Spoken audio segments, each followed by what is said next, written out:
एकांत, अकेलापन और कैवल्य, इनमें क्या अंतर है?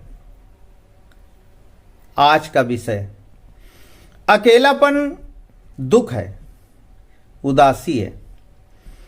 आपको किसी से दुख मिला, किसी के कारण तनाव मिल गया, तो आप बैठ गए एकांत में, कोने में, उदास हो गए, सोचने लगे।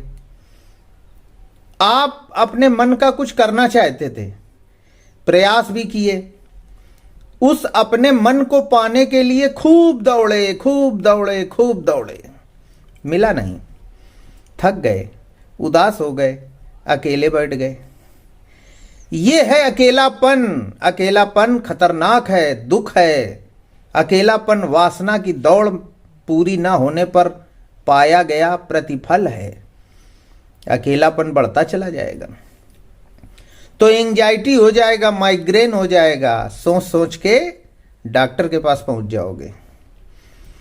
ये अकेलापन है। लेकिन एकांत क्या है?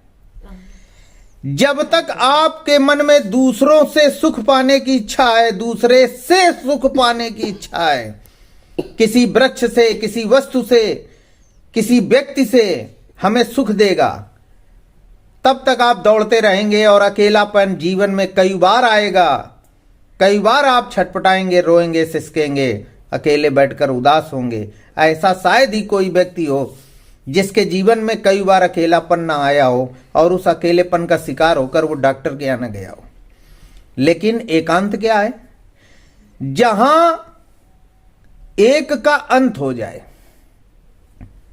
जब दूसरे का अंत हो जाए कि संसार में कोई दूसरा तुम्हें सुखी नहीं कर सकता है, तुम अपने आप में जीने लगो।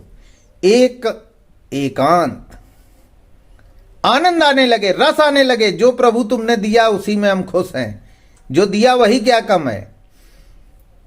एकांत मन की अवस्था है, अकेलापन शरीर की अवस्था है।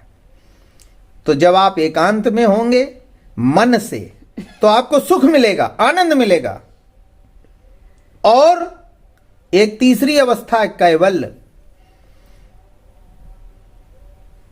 तो जब दूसरे का अंत हो जाए तो एकांत, और जब एक का भी अंत हो जाए तब कैवल्य। हम भी खो जाएं, हम एक का भी अंत हो जाए, हमारा भी अंत हो जाए, एक का भी अंत हो जाए, वो एकांत की परम सर्वोच्च स्थिति कैवल्य है, जिसको जैन साधुओं ने कैवल्य कहा है, जिसको मोक्ष कहा गया है, जिसको परम शांति कहा गया है।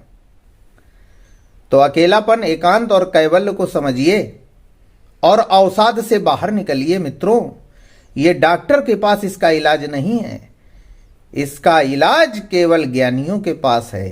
कौशल कुटिया में आइए, आपका स्वागत है। लेकिन हां, ध्यान रहे, संसार को त्याग कर आए, फालतू बातें करने के लिए मत आए, झोला खाली लेकर आए।